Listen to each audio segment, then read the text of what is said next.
La semana pasada comenzamos el tema 2 de nuestro estudio de doctrinas cristianas acerca de quién es Dios, y hablábamos de que Dios es uno, Dios es verdad, Dios es luz. Hoy vamos a seguir con lo que acabo de comentar hace un instante. Vamos a estudiar un poco, como digo, brevemente, sin entrar en mucha profundidad porque no tendríamos tiempo, pero sí aportando mucha evidencia escritural para que tengamos siempre argumentos basados en la palabra de Dios y podamos seguir conociendo a ese Dios que se ha revelado a nuestras vidas por medio de su palabra, por medio de su Espíritu. Bien, Dios es... ¿Qué pone ahí? Dios es amor. ¿Y qué versículo tenemos ahí en la pantalla? ¿Quién lo puede leer? ¿Alguien con poca miopía?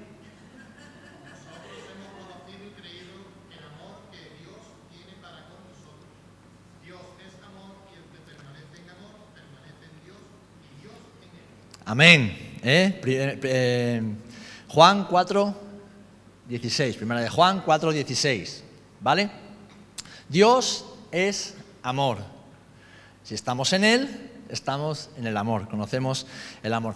La Biblia enseña desde el principio de la Escritura hasta el final que Dios es amor. Es amor en esencia y su naturaleza es amor. ¿Por qué Dios ama?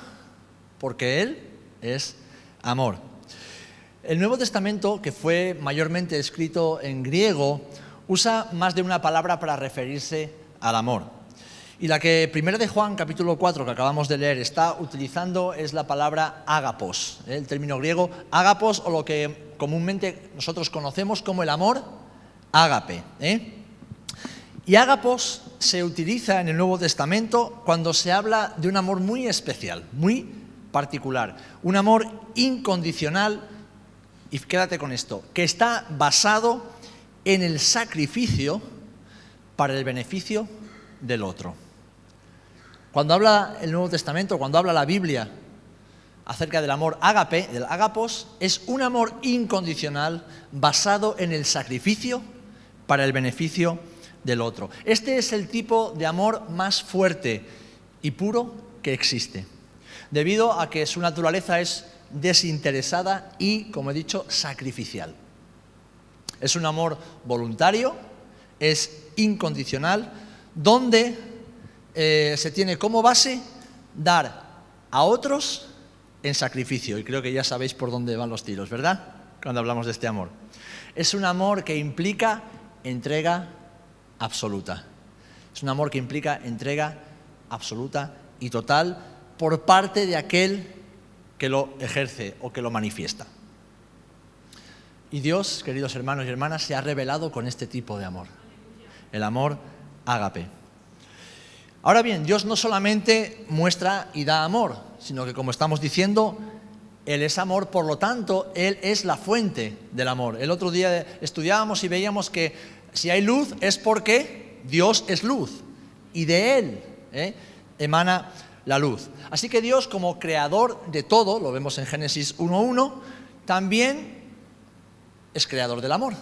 Es decir, el amor no lo inventó San Valentín, el amor no lo inventó Hollywood, el amor no lo ha inventado nadie de esta esfera, de esta realidad. El amor nace de Dios. Amén, bromas aparte. Él es quien creó el amor. Y a causa de su amor es que nosotros, los seres humanos, podemos amar. Y no digo querer, porque tenemos el amor filios, tenemos el amor eros, el amor pasional, el amor de amistad, pero el amor ágape, el amor verdadero, el amor puro, el amor incondicional, viene de Dios. Y es ese Dios creador que se ha manifestado a su creación y que ha puesto su impresión, ha puesto su imagen en nosotros, que evidentemente el pecado distorsionó y corrompió parte de esa imagen, pero que por medio de Jesús, esa manifestación que veremos ahora del amor perfecto, ahora nosotros, como seres humanos, podemos amar también. Amén.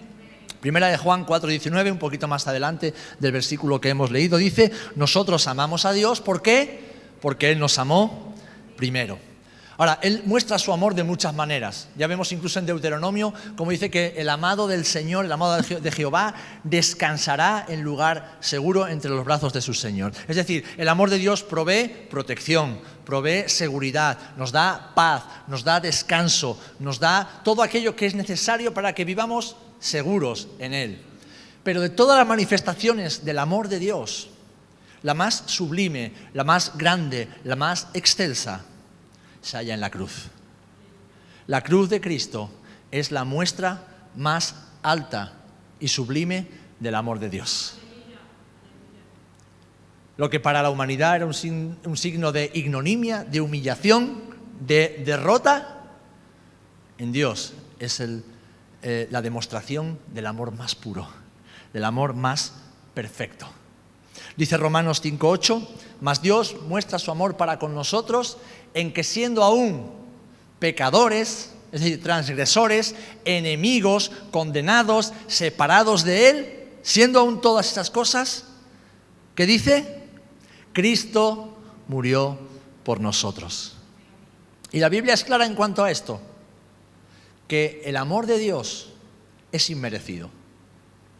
El amor de Dios no se puede alcanzar ni conseguir por nuestros méritos, por nuestras obras, por nuestras capacidades o por lo muy buenas personas que creamos ser. No hay nada que podamos hacer ni ser para merecer el perfecto amor de Dios. Es un regalo inmerecido, un acto de gracia de un Dios santo hacia una creación pecadora. Y por eso la cruz es el gesto más sublime de amor, la manifestación y muestra de amor más sublime. Primera de Juan 4:10, un poquito antes de donde hemos leído, dice, en esto consiste el amor, no en que nosotros hayamos amado a Dios, sino en que Él nos amó a nosotros. ¿Y qué hizo? Y envió a su Hijo en propiciación por nuestros pecados. Está diciendo que el amor consiste en que Dios dio aquello que más amaba para que nosotros pudiéramos ser alcanzados y amados por Él. De hecho, todos conocemos cuál es uno de los pasajes más famosos acerca del amor. ¿Dónde se encuentra? Primera de Corintios 13. Nos habla de el amor. A ver, estos pasajes o estos versículos son maravillosos. Podrían dar para muchos estudios y para muchas predicaciones, pero en ellos encontramos, podríamos decir, como un retrato de Dios expresado en términos poéticos, de una manera muy hermosa que muestra muchos de los aspectos del amor de Dios. Dice así, el amor es sufrido, es benigno, el amor no tiene envidia, el amor no es jactancioso, no se envanece. No hace nada indebido, no busca lo suyo, no se irrita, no guarda rencor. No se goza de la injusticia, mas se goza de la verdad. Todo lo sufre, todo lo cree, todo lo espera, todo lo soporta. El amor nunca deja de ser, pero las profecías se acabarán y cesarán las lenguas y la ciencia acabará. Fijaros, está diciendo que el amor es todas estas cosas. ¿Y quién es amor? Pues Dios es todo esto y de esta manera se muestra, se revela y se manifiesta a nuestras vidas. Ahora, ¿por qué dice que todo se acabará menos el amor? Pues porque Dios es amor y Dios es eterno. Así que si Dios nunca dejará de ser, el amor de Dios nunca se extinguirá. Amén. Y qué hermoso es que ese Dios que es amor, no solamente un Dios de amor, que Él en naturaleza y en esencia es amor, qué hermoso que Él nos creó. Y nos creó para ser amados por Él. Nos creó para ser amados. Ahora nuestro reto o desafío como seres humanos es aceptar su gran amor. Aceptar que somos necesitados de ese amor. Que somos dependientes de ese amor. Y que es un acto de fe para que la gracia de su amor se revela en nuestras vidas. Dice Efesios 2, del 8 al 9, porque por gracia sois salvos por medio de la fe, y esto no de vosotros, pues es don de Dios, no por obras, para que nadie se gloríe. Es decir, es la fe que actúa en nuestros corazones para poder recibir ese amor. ¿Para qué? Para que podamos experimentar ese amor cada día de nuestra vida. Jesús, ¿qué dijo? ¿El ladrón para qué viene? Para robar, para asaltar, para matar, destruir. Pero yo he venido para que tengan vida y vida en abundancia. Y la vida en abundancia que Jesús nos provee y nos promete solamente es posible vivirla cuando vivimos en el amor de Dios. No hay nada más perfecto que el amor de Dios. Y vivir una vida en ese amor es una vida plena, la vida que Jesús nos ofrece. Y no solamente en esta tierra, sino también por toda la eternidad. Todos conocemos Juan 3:16. Porque de tal manera amó Dios al mundo, que ha dado a su Hijo unigénito, para que todo aquel que en Él crea no se pierda, sino que tenga vida eterna, que disfrute de ese amor eternamente y para siempre. Amén. Así que Dios es amor.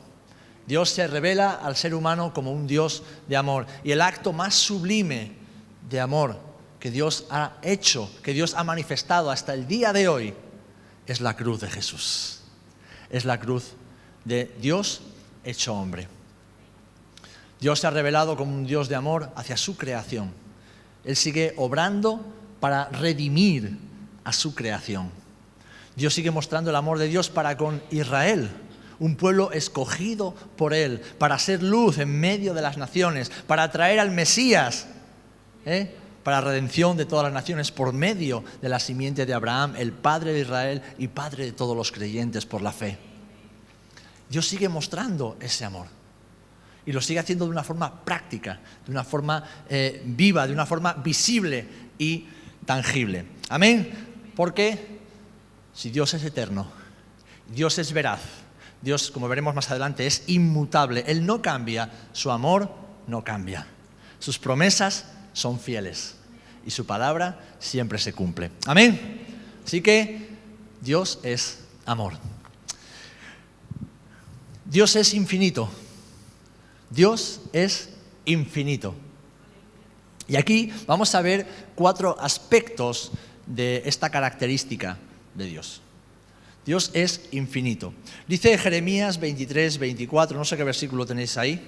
¿Es el mismo? La Primera de Reyes, ¿vale? Luego lo leeremos, tenerlo ahí como referencia. Pero dice Jeremías 23:24. ¿Se ocultará alguno, dice el Señor, en escondrijos que yo no lo vea? ¿No lleno yo, dice el Señor, el cielo y la tierra? ¿Qué está diciendo?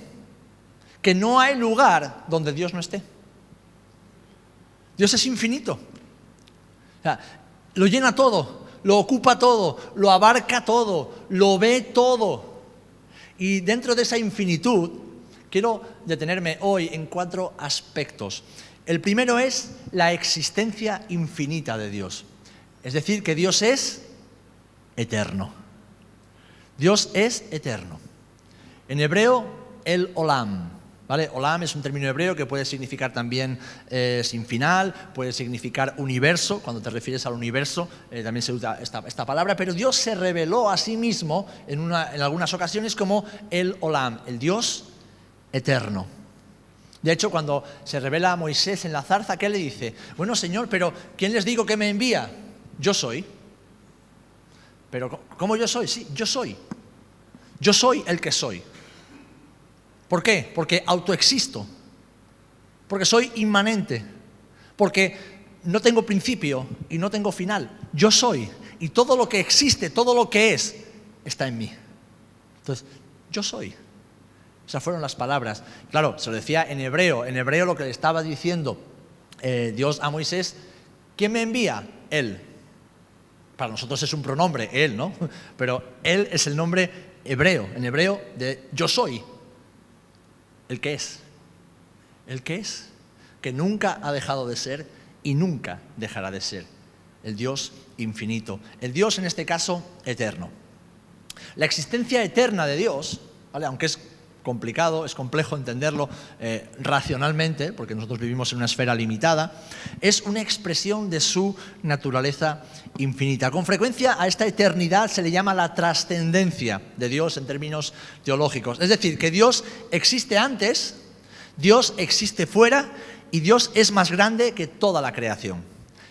Y cuando hablamos de creación no penséis solamente en el planeta Tierra, Pensad en toda la creación, lo que es el universo, con todos los miles o millones de planetas, estrellas, seres celestiales. Antes de que nada, absolutamente nada fuera creado, incluso los seres celestiales que viven con Él en el cielo, antes de que nada fuera, Dios era.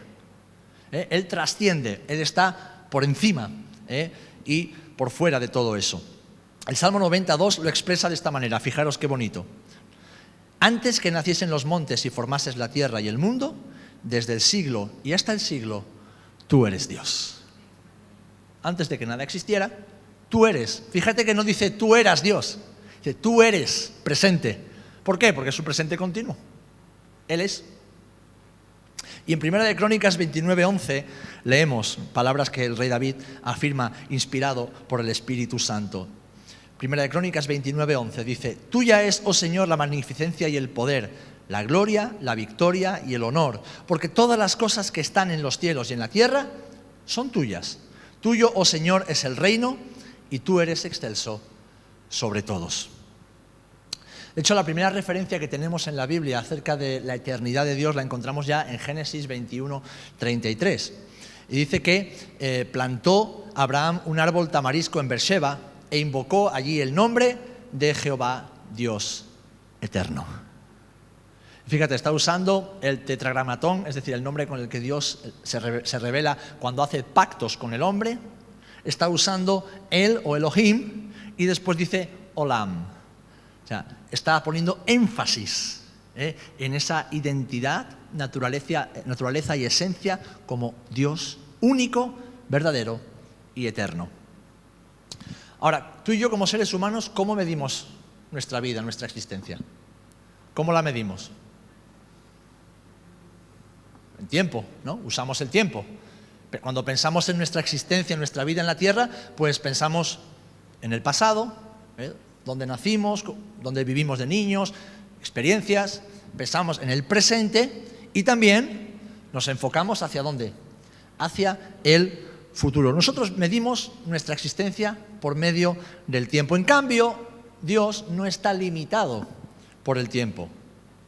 Pero, y esto es muy interesante y maravilloso a la vez, Dios en su infinito amor ha querido revelarse dentro de nuestro marco de referencia existencial. Es decir, ha querido hacerse visible, tangible, palpable, conocible dentro de nuestro marco de referencia existencial, es decir, dentro de nuestro tiempo. Esto es lo que decimos comúnmente como que Dios interviene en la historia humana. Dios actúa. De alguna manera, Dios se hace real en la historia humana. Si vemos la historia del Antiguo Testamento, esas primeras dispensaciones, vemos que Dios se manifiesta como el Dios creador, el Dios altísimo, el Dios padre de toda la creación, el Dios padre de la nación de Israel. Y en ocasiones, pues a través de teofanías, con el ángel de Jehová, que entendemos que es la preencarnación de Jesús, y a veces habla de que su espíritu venía sobre algunos de sus siervos, pero dice que es el Señor, es Dios, es Padre, revelado de diferentes maneras.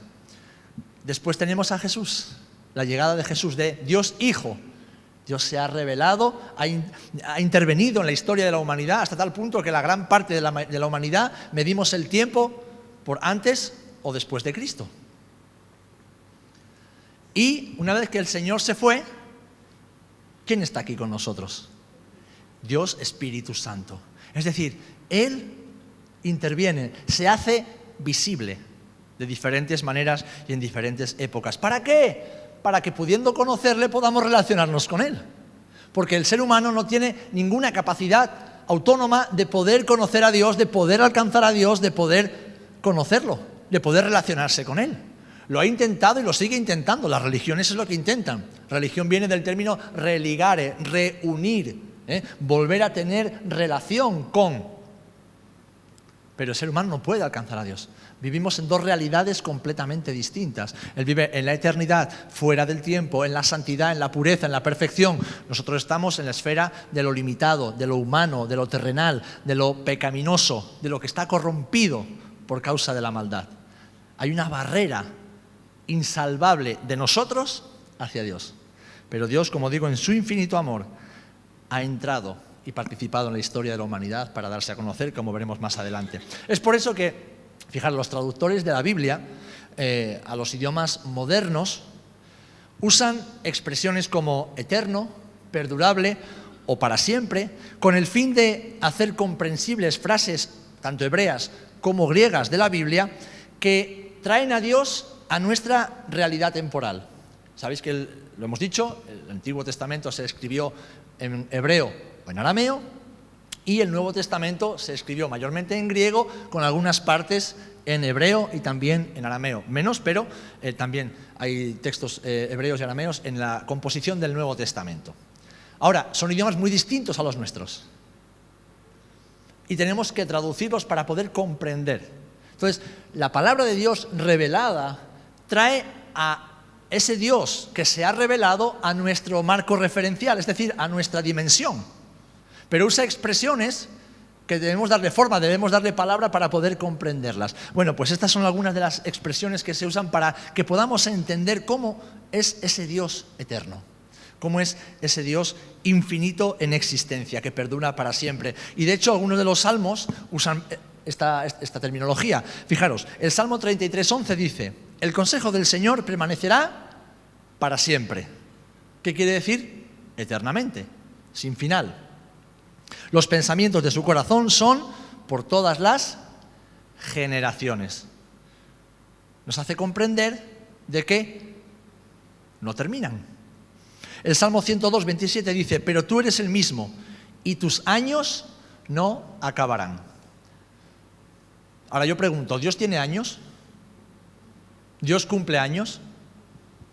¿No? ¿Por qué? Porque Él trasciende el tiempo. Él está fuera del tiempo. O sea, Él ha sido, es y será siempre. Yo sé que en nuestra mente limitada, pues claro, ¿cómo encajamos eso? Bien, nosotros al vivir en este marco de limitación temporal tenemos a veces dificultades. Yo el primero reconozco que no llego a comprender completamente, nos cuesta comprender completamente esta eternidad de Dios. Pero sí podemos hacer dos cosas. Lo primero es meditar en ella. Antes oraba Lourdes algo maravilloso. Señor, gracias porque sabemos que estamos en esta vida, estamos en esta tierra, pero no pertenecemos a este reino. Pertenecemos a tu reino y ese es un reino eterno. Entonces, con esa oración estamos meditando en la eternidad de Dios. Estamos ya de alguna manera poniendo nuestros ojos, nuestro entendimiento, nuestros sentidos en una dimensión que trasciende la nuestra ahora, pero de la cual disfrutaremos en un momento de nuestra existencia. De hecho, creo que alguna vez lo he comentado, el idioma español aquí se queda un poquito corto. En inglés hay dos expresiones que realmente definen muy bien esto. Por ejemplo, cuando se habla de el Dios eterno, se dice the eternal God, es decir, el Dios eterno. Pero si dices que alguien que ha sido limitado, un ser humano, ha sido creado para no morir más, dices the everlasting. Es decir, esa persona que, aunque tiene un principio, ya no tendrá un final. Así que nosotros, por así decir, somos everlasting. Fuimos creados, tenemos un principio, pero ya no tendremos un final. ¿Por qué? Porque cuando pasemos de esta realidad temporal, estaremos en la realidad eterna de Dios para siempre.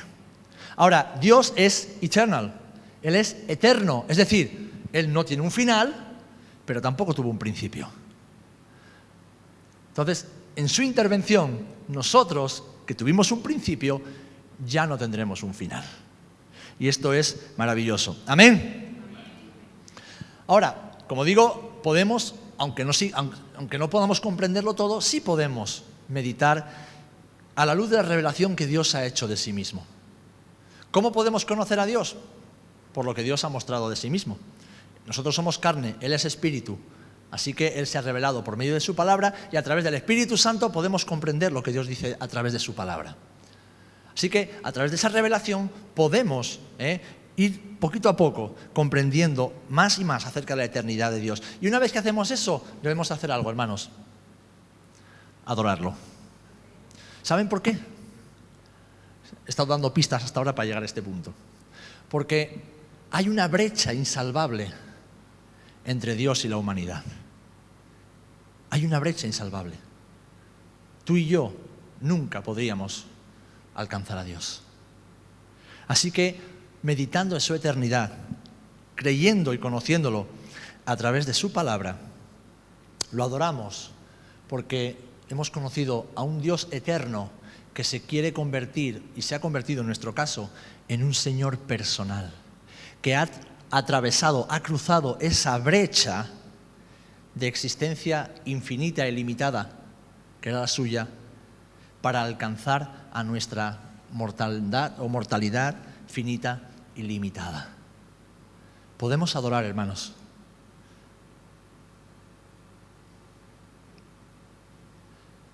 ¿Sabéis cómo Dios cruzó esa brecha? Con la cruz.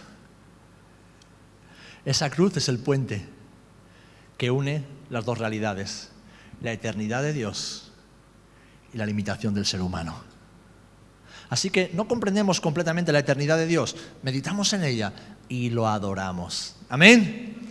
Adoramos a Dios porque Él lo ha hecho posible. Isaías 57:15 expresa esta maravillosa realidad. Dice, porque así dijo el alto y sublime, el que habita la eternidad y cuyo nombre es el Santo. Yo habito en la altura y la santidad. Y añade, y con el quebrantado y humilde de espíritu, para hacer vivir el espíritu de los humildes y para vivificar el corazón de los quebrantados. Hermanos, esto es maravilloso. Yo que habito en la eternidad, yo que soy el santo, el inalcanzable, el perfecto, el puro, habito con el quebrantado de corazón, con el humilde de corazón. ¿Qué está diciendo? Que Él, por medio de Jesús, viene a hacer morada en la vida de aquellos que abrazan la cruz.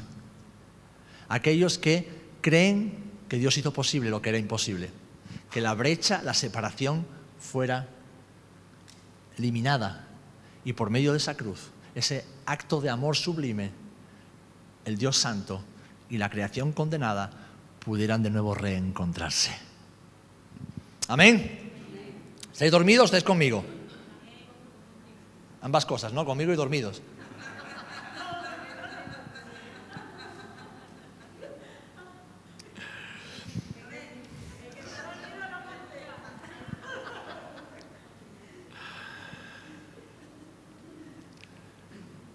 Primera de Timoteo 1:17 dice, por tanto, al Rey de los siglos, inmortal, invisible, al único y sabio Dios, sea honor y gloria por los siglos de los siglos. Amén. Dios es eterno y nosotros, limitados mortales, que hemos entrado en contacto con su gloriosa eternidad por medio de la fe en Jesucristo. Y esto nos tiene que llevar a adorarlo cada día más. Amén. Cada día más. Así que Dios, de acuerdo a la Escritura, es infinito en existencia, es eterno. En segundo lugar, Él es omnisciente. Omnisciente. Y esto me encanta, porque a veces viene la gente y me quiere contar películas. Y yo digo, hermano, acuérdese que Dios lo sabe todo. O yo me pongo a orar y digo tonterías. Y entonces el Espíritu Santo me dice, Serafín, acuérdate que el Padre lo sabe todo. Así que no le cuentes tonterías. Bien, su conocimiento perfecto e ilimitado se conoce comúnmente como la omnisciencia de Dios, que significa que Él lo sabe todo, todo, absolutamente todo. El conocimiento de Dios lo abarca todo. ¿Cuántas veces hemos orado, Señor, si tú supieras? Más de una vez hemos orado así.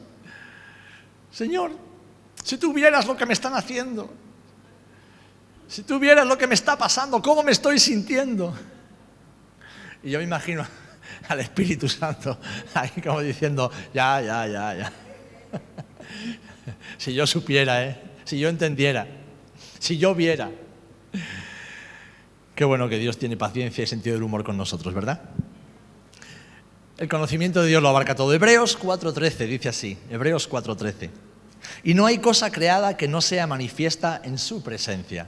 Antes bien, todas las cosas están desnudas y abiertas a los ojos de aquel a quien tenemos que dar cuenta. Todo, absolutamente todo. ¿Cómo va a poder Él juzgar con justicia a los vivos y a los muertos si no lo sabe todo, si no lo ve todo, si no conoce todo, absolutamente todo de nuestras vidas? No tendría elementos de juicio para valorar, pero por cuanto Él lo ve todo, lo sabe todo y lo conoce todo, Él es un juez justo, además de que Él es justo en esencia y en naturaleza. El Salmo 139, 1:4 dice así: Oh Jehová, tú me has examinado y conocido. Tú has conocido mi sentarme y mi levantarme. Has entendido desde lejos mis pensamientos. Has escudriñado mi andar y mi reposo. Y todos mis caminos te son conocidos. Y he aquí, oh Jehová, tú lo sabes todo. El salmista reconocía que toda su existencia, incluso desde que fue concebido en el vientre de su madre, estaba expuesta al ojo de Dios. Que no había nada, absolutamente nada, hermanos, hermanas, no hay nada que tú no hayas sentido, pensado, hecho, imaginado, maquinado en tu mente, en tu corazón, en todos los momentos autoexistentes de tu vida, que Dios no lo sepa. Todo, absolutamente todo. Él lo sabe todo. El conocimiento y la sabiduría de Dios se hallan por encima de nuestra capacidad humana de comprensión y discernimiento. ¿Quién conocerá la mente del Señor? Dice Romanos. Bueno, el Espíritu de Dios, ¿verdad? El Espíritu de Dios. Dice Romanos 11:33 también: oh profundidad de las riquezas de la sabiduría y de la ciencia de Dios.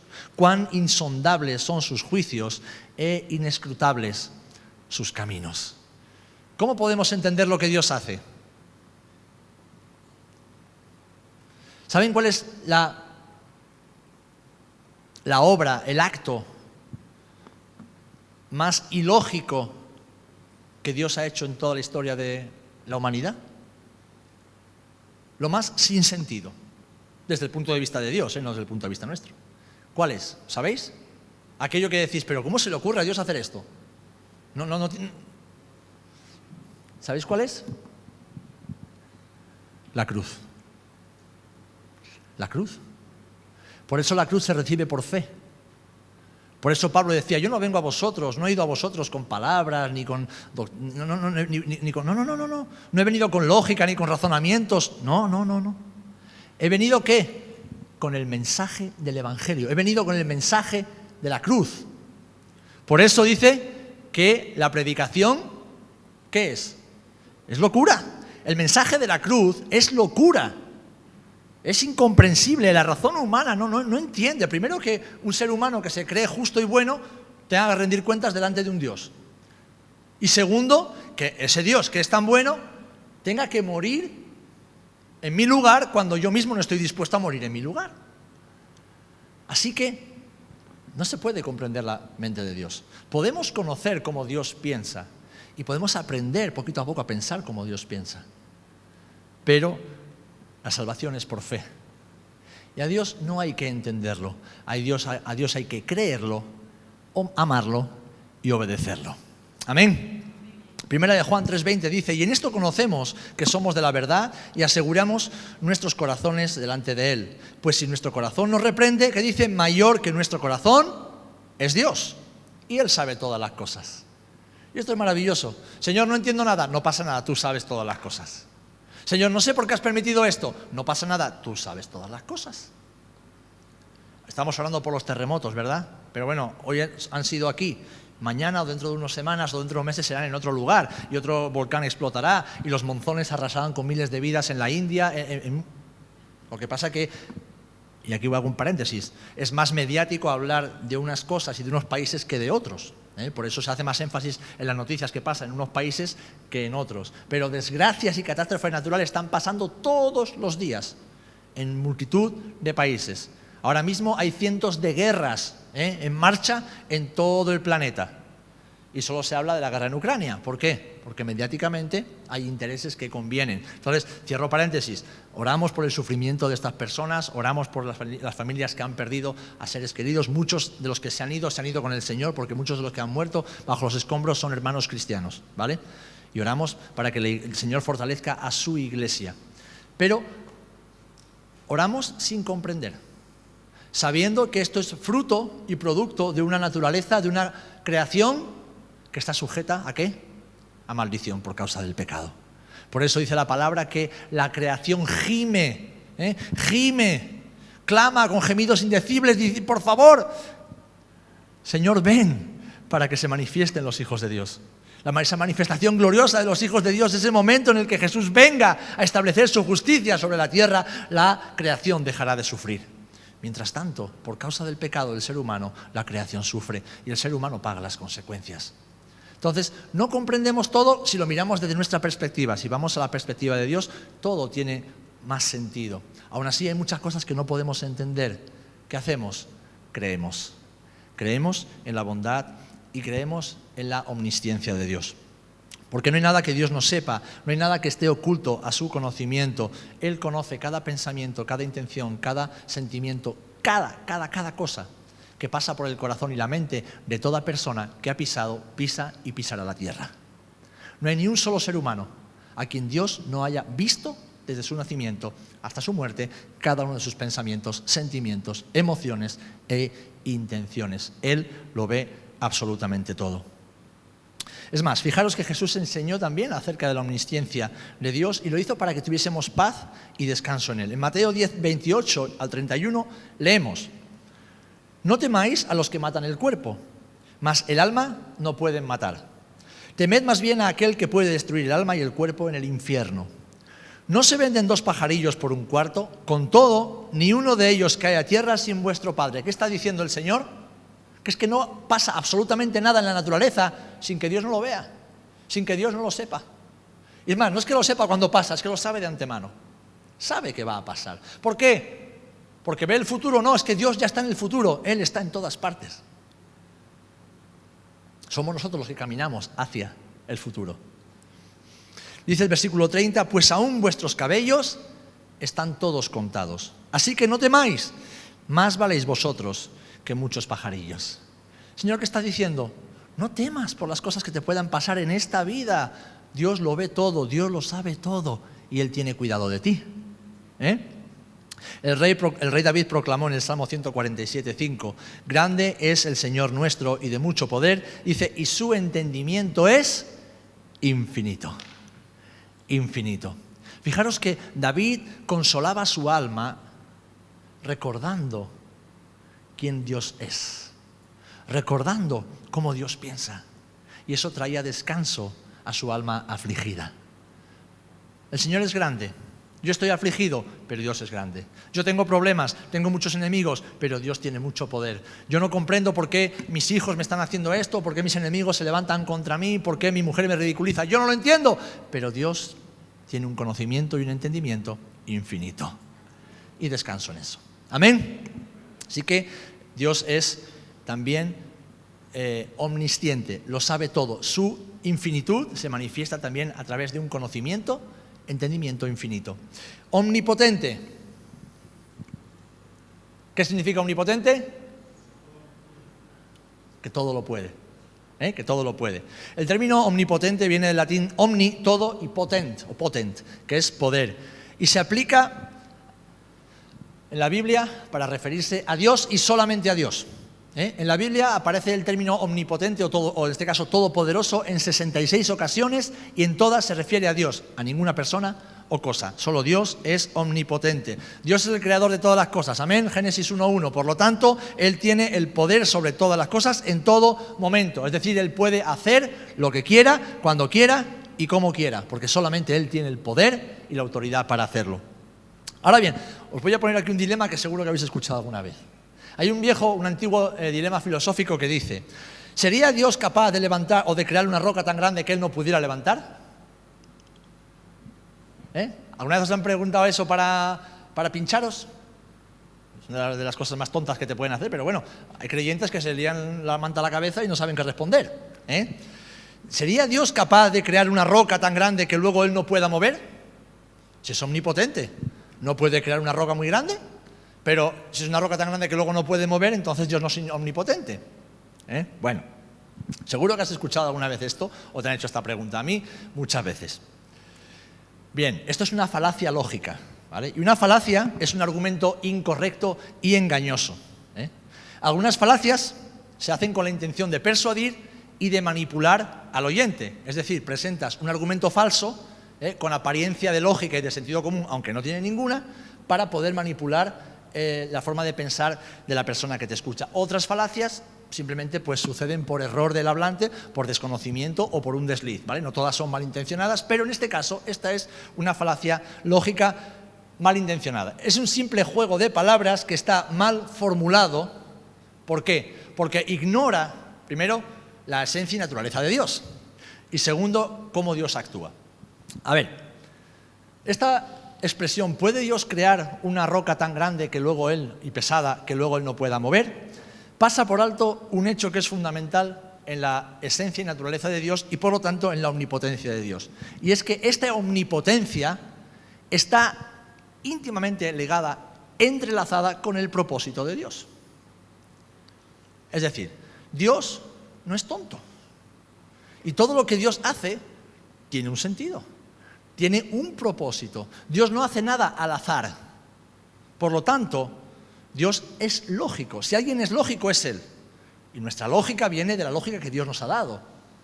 Ahora bien, ¿sería lógico para un Dios que lo hace todo con propósito perder el tiempo, un tiempo que Él tiene porque está fuera del tiempo, en hacer algo que no sirve para nada? ¿No? Entonces es una pregunta que no tiene sentido. Está mal formulada porque pasa por alto que todo lo que Dios hace tiene un propósito específico y especial. ¿Vale? Así que esto es un juego de palabras para engañar a los indoctos, ¿vale? No caigáis nunca en esta trampa. Lo correcto y lo más sincero sería hacer esta pregunta. ¿Es Dios lo suficientemente poderoso como para hacer todo aquello que se proponga y así cumplir con sus propósitos divinos? Es decir, ¿tiene Dios el suficiente poder como para hacer todo aquello que Él se proponga para cumplir su voluntad? Y la respuesta es sí. La Biblia dice que sí y la historia demuestra que sí. Dice Isaías 14:27, porque Jehová de los ejércitos lo ha determinado, ¿y quién lo impedirá? Y su mano extendida, ¿quién la hará retroceder? Los hombres quisieron hacer una torre tan grande que llegara al cielo. ¿Y Dios qué hizo? Los confundió y los esparció por la tierra. Los hombres se habían rebelado contra Dios. ¿Y Dios qué hizo? Conservó a una familia y eliminó al resto de la humanidad, salvando a los animales porque no tenían culpa. Aunque muchos miles y millones de animales murieron, pero salvó las especies. Israel estaba esclava en Egipto. ¿Fue algún problema que Israel fuera esclava de la mayor potencia mundial de la época? No, no fue ningún problema para Dios. Al tiempo determinado, Dios, con prodigios y señales, liberó a su pueblo de Egipto. Lo llevó a salvo por el desierto y lo introdujo en la tierra que le había prometido a Abraham, a Isaac y a Jacob. Dios envió a su pueblo al exilio a Babilonia por causa de la idolatría, pero Dios había dicho que su pueblo volvería a la tierra y reconstruiría el templo. ¿Y qué pasó 70 años después de ese exilio? Que el pueblo volvió y reconstruyó el templo. Dios dijo que enviaría a su hijo, pero antes de enviar a su hijo que prepararía el terreno. ¿Cómo preparó el terreno? Bueno, pues diciendo que se levantaría un imperio babilonio, luego un imperio medo-persa, luego un imperio el griego y luego un imperio romano. Está preparando la carretera para la expansión del Evangelio. Dijo que esos imperios, leed Daniel, serían levantados para después, ¿qué? Desaparecer. Los 4 imperios aparecieron, tuvieron su auge, su poder y finalmente desaparecieron. La historia le sigue dando la razón. Dios dijo que tendría que enviar a su ungido y que éste tendría que padecer de los religiosos de su pueblo, de los principales de su pueblo. Dios dijo cómo moriría. Leed el Salmo 22. Dios dijo que maldito aquel que fuera colgado. Leedlo en Deuteronomio. ¿Cómo murió Jesús? Tal y como Dios dijo que iba a morir. Pero también dijo que Dios lo levantaría entre los muertos y que su santo no vería corrupción. Es más, no es que ningún hombre puede tener los planes de Dios, es que ni siquiera la propia naturaleza, la creación puede tener los planes de Dios, porque el que estaba muerto resucitó. Dios dijo que iba a hacer de un pueblo que no era pueblo, para atraer a celos a su nación de Israel. ¿Quién es ese pueblo? La Iglesia. Y Dios dijo que nadie podría detener su obra por medio de la Iglesia. ¿Y qué ha demostrado la Iglesia? Pues que Dios tiene razón. Dios dijo que su palabra nunca sería destruida. Es el libro que más veces ha intentado destruir y borrar de la faz de la tierra. Y es el libro más impreso, más leído, más vendido y más proclamado de todos los libros. Porque Dios siempre tiene razón. Él lo sabe todo y Él lo puede todo. Dios dijo que el templo de Jerusalén sería destruido. Y 30 años después de que Jesús muriera, resucitara y ascendiera al cielo, el templo de Jerusalén fue destruido. Y hoy no hay templo hasta hoy, porque Jesús dijo que no quedaría piedra sobre piedra. Solamente queda una explanada. Queda una base gigante de piedra que Herodes construyó y ahí estaba el templo. Pero de lo que es el templo, de los edificios del templo, no queda ni una sola piedra. Ahora bien, también dijo que su pueblo sería esparcido por todas las naciones y que la sangre de Jesús caería sobre los hijos de aquellos que lo mataron. Y bien que lo pagaron. Pero también Dios había dicho que una nación concebiría en una sola noche. Y en una sola noche de 1947, la nación de Israel nació. La historia demuestra que nada ni nadie puede detener los planes de Dios. Dios dijo que el Evangelio sería llevado a toda nación, a toda lengua. Y hermanos, hermanas, hoy estamos mucho, mucho más cerca de que toda nación, toda tribu y toda lengua escuche el Evangelio de Jesucristo. Amén. Así que estos, como otros muchos acontecimientos, muestran y prueban que Dios es omnipotente, que Dios es todopoderoso y que nada ni nadie puede detener sus planes. Ahora bien, el interés primordial de Dios no está en el tamaño o en el peso de una roca que Él pueda crear. Es más, Él si quiere puede hacer que emane agua de la roca. Él puede hacer que las rocas o que las piedras hablen si quieren para que glorifiquen a Dios. Eso Dios lo puede hacer. Pero Dios todo lo que hace lo hace con un sentido de propósito. Y su propósito es redimir a una creación condenada por el pecado. Así que todo lo que Dios hace lo hace con ese propósito. Además, todas las obras que Dios hace las hace para que glorifiquen su nombre y para que nosotros seamos beneficiados. Así que crear una roca de ese tamaño, queridos hermanos, es ridículo, es estúpido, no sirve para nada y Dios no está interesado en ello. Ahora, hay cosas que Dios no puede hacer y esto no quiere decir que Dios no sea omnipotente. ¿Sabéis alguna cosa que Dios no puede hacer? Mentir. ¿Por qué Dios no puede mentir? Porque es verdad. Él es verdad. Y a Dios nadie lo puede obligar a ir en contra de su propia esencia y naturaleza. Él no puede mentir. ¿Quiere decir que es omnipotente? No, sencillamente Él no hace algo que va en contra de su propia naturaleza. Dice Hebreos 18 que es imposible que Dios mienta. En cuanto a la lógica, ¿vale? Ya que estamos hablando de lógica y pensando en lo que Dios puede o no puede. ¿Es posible que Dios haga que 2 más 2 sean 6? ¿Es posible o no es posible? Claro que es posible. ¿Quién creó las matemáticas? No fueron los egipcios. La lógica la creó Dios, igual que la música. Y Él dio al hombre esa capacidad lógica. Dios puede hacerlo, pero si Él ya ha establecido un sistema lógico por el medio del cual funciona toda la creación, Dios no se salta sus propias leyes. Solamente lo hace en determinados momentos con un propósito específico. Por ejemplo, ¿os acordáis cuando Josué peleaba y necesitaba un poquito más de tiempo para derrotar a los enemigos? ¿Qué hizo el Señor? No paró el sol, evidentemente. O sea que Josué pensó que el sol se paró, pero lo que se paró, ¿qué fue? La orbitación de la Tierra. Y hoy sabemos por la ciencia de que en los años de vida de la Tierra le falta un día. Hoy los científicos han demostrado que a todos esos años de historia le falta un día. Y alguien dice, ¿y dónde está ese día? Vete al libro de Josué, hijo, no está tan complicado. Ahí está. A veces Dios, por un propósito que tiene que ver con el beneficio de su pueblo y la gloria de su nombre, altera sus propias leyes, lógicas, matemáticas, físicas. Por ejemplo, una muy sencilla. 2 naranjas más 2 naranjas, ¿cuántas naranjas son? 4. Pero cuando a Dios le hace falta que con 5 panes y 2 peces coman 10.000, pues comen 10.000. ¿Por qué? Porque Él es todopoderoso. Y Él puede hacer lo que quiera con su creación. Y Él puede actuar como Él quiera. Fuera de nuestra lógica, pero muy lógico para Él. Porque Él no está limitado a las circunstancias.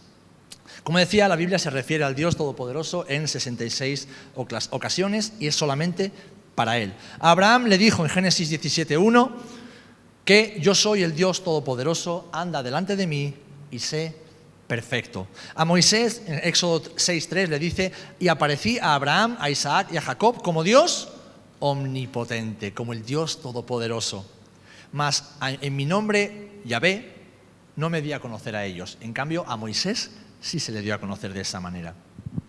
Al apóstol Juan, en Apocalipsis 1:8, vemos que dice, yo soy el alfa y la omega, el principio y el fin, dice el Señor, el que es y que era y que ha de venir, el Todopoderoso.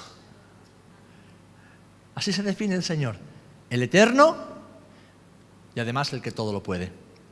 Y finalmente, Dios también se ha revelado a todos los creyentes como el Dios Todopoderoso. Segunda de Corintios 6:18 dice así, y seré para vosotros por Padre, y vosotros me seréis hijos e hijas, dice el Señor Dios Todopoderoso. Job, al final de su discurso, en el capítulo 42, versículo 2, dice, yo sé, y yo sé bien, que tú lo puedes todo, que no es posible frustrar ninguno de tus planes. Después de toda esa pelea y argumentación que Job tuvo con el Señor, de oídas te había oído, pero ahora mis ojos te han visto y yo sé que tú lo puedes todo. Yo sé que para ti no hay nada imposible y yo sé que nada ni nadie podrá jamás frustrar tus planes. Los salmos insisten constantemente con respecto a la omnipotencia de Dios. El Salmo 33:6 dice, por la palabra del Señor fueron creados los cielos y por el soplo de su boca las estrellas. Como hemos visto en Job 42, se habla del Dios Padre como omnipotente, pero también Dios Hijo es omnipotente. De hecho, la vida de Jesús estuvo marcada por lo milagroso, por lo sobrenatural. Es más, dice Juan 1, 2 y 3, que en el principio era el Verbo. El Verbo era con Dios y el Verbo era Dios. Y todas las cosas por Él fueron hechas. Y sin Él, nada de lo que ha sido hecho fue hecho. ¿Quién estaba creando con el Padre? El Hijo. ¿Y cómo creó Dios todas las cosas? Por el poder de su palabra. Así que el Verbo encarnado, antes de su encarnación, habló y todas las cosas fueron hechas. Colosenses 1, 16, 17 dice así, porque en Él fueron creadas todas las cosas, las que hay en los cielos y las que hay en la tierra, visibles e invisibles, sean tronos, sean dominios, sean principados, sean potestades, todo fue creado por medio de Él y para Él. Y fijaros, y Él es antes de todas las cosas y todas las cosas en Él subsisten. ¿Qué está diciendo? Que el Hijo es eterno y además es todopoderoso. Maravillosa revelación, ¿eh? ¿Os imagináis la cara de Pablo cuando el Espíritu Santo le reveló esto? Porque él había conocido mucho de Jesús hasta ese momento, pero cuando el Espíritu Santo dice, sí, Pablo, pero fíjate, el Hijo, ese que vino a morir en la cruz por ti, ya era antes de que todo existiera. Y Él fue el que creó todas las cosas junto con el Padre y el Espíritu.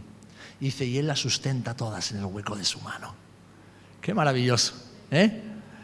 Creo que cuando vemos a Jesús de esa manera, nuestra fe tiene que aumentar, ¿eh? De saber en quién hemos creído y quién nos defiende cada día, quién es nuestro abogado y nuestro intercesor cada día. Amén.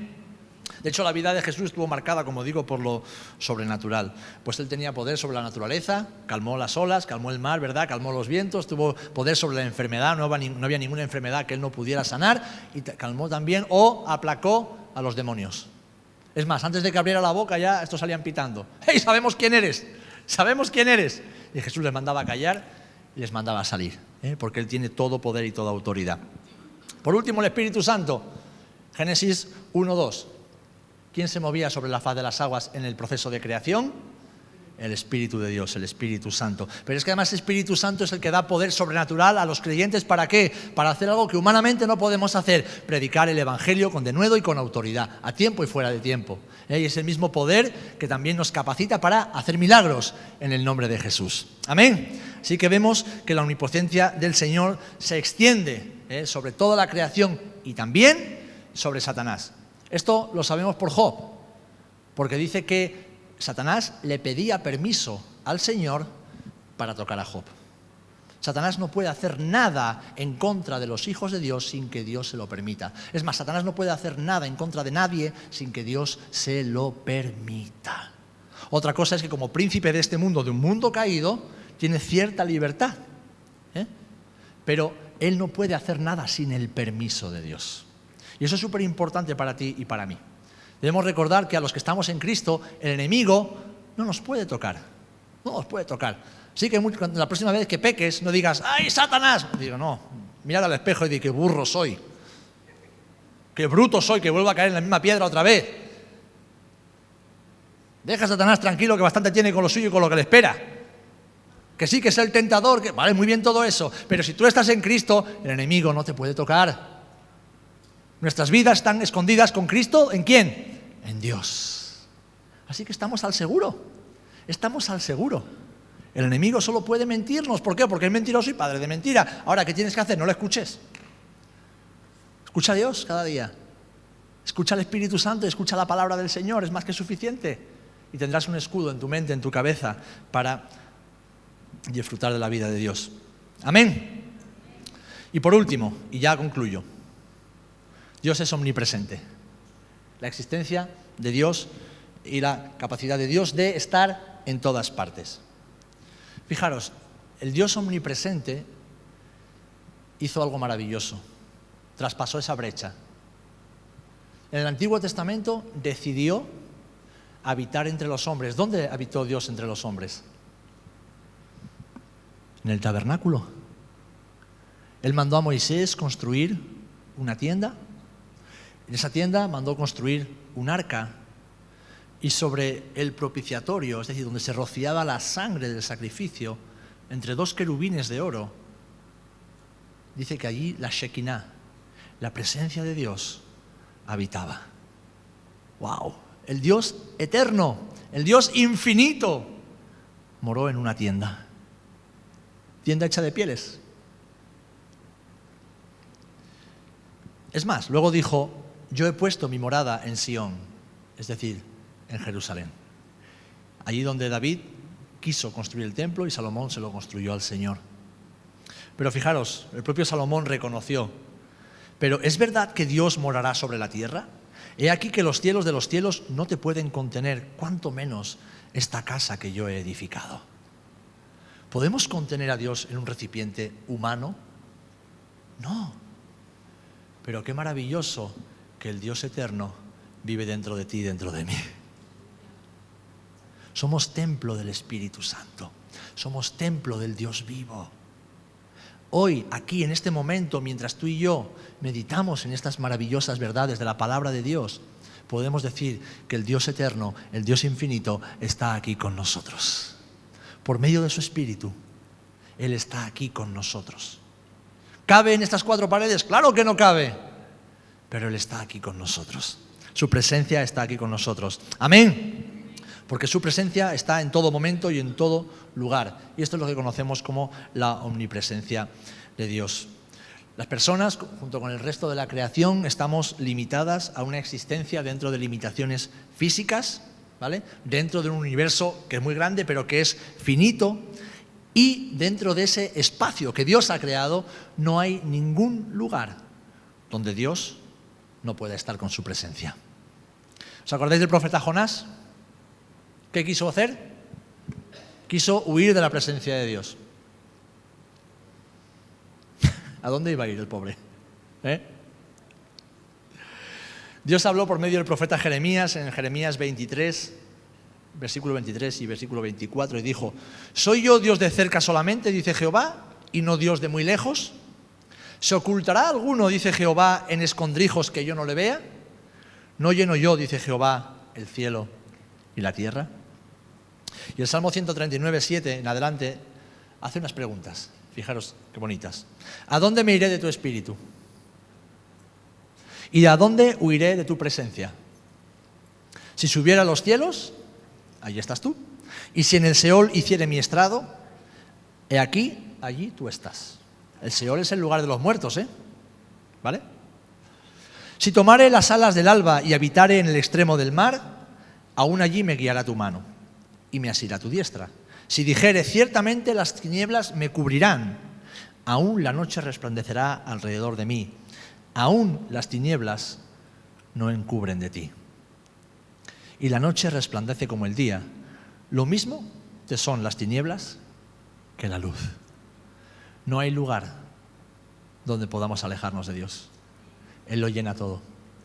Si tuviéramos la capacidad de construir un aparato y viajar atravesando galaxias y galaxias y galaxias y llegar a los confines del universo, ¿sabéis a quién nos encontraríamos? A Dios. Porque después de eso está Dios. Amén. Estas preguntas con sus correspondientes respuestas lo único que hacen es señalar que Dios está en todo momento y en todo lugar, porque Él lo llena todo. La naturaleza espiritual de Dios le permite ser omnipresente y al mismo tiempo muy cercano a nosotros. Hechos 1, 17, 28 dice así: para que busquen a Dios, sin alguna manera palpando puedan hallarle, aunque ciertamente no está lejos de cada uno de nosotros, porque en Él vivimos y nos movemos y somos, como algunos de vuestros propios poetas también han dicho, porque el linaje suyo somos. ¿Qué quiere decir esto? Que estemos donde estemos, Dios está. Vayamos donde vayamos, Dios está. Estamos en Él, somos de Él. Amén. Así que Dios es infinito, porque es infinito en existencia, eterno. Es infinito en conocimiento. Él los conoce todo, Él lo sabe todo, es omnisciente. Es infinito en poder, Él lo puede todo, es omnipotente, todopoderoso. Y es infinito en presencia. Él está en todas partes, en todo lugar. Y hermanos, ¿saben? Para mí esto me encanta. ¿Por qué? Porque a veces me siento solo. A veces me siento solo. Es normal, ¿no? A veces nos sentimos solos. Incluso rodeados de gente nos podemos sentir solos. Si además hemos perdido familiares muy queridos o vivimos muy lejos de nuestros seres queridos, es normal que nos sintamos solos. Nuestra propia alma puede a veces sentirse sola rodeada de personas. Y qué bueno recordar la palabra del Señor y saber que en esa soledad el Señor siempre está ahí. Aunque mi padre y mi madre me dejaren, con todo Jehová me recogerá. Amén.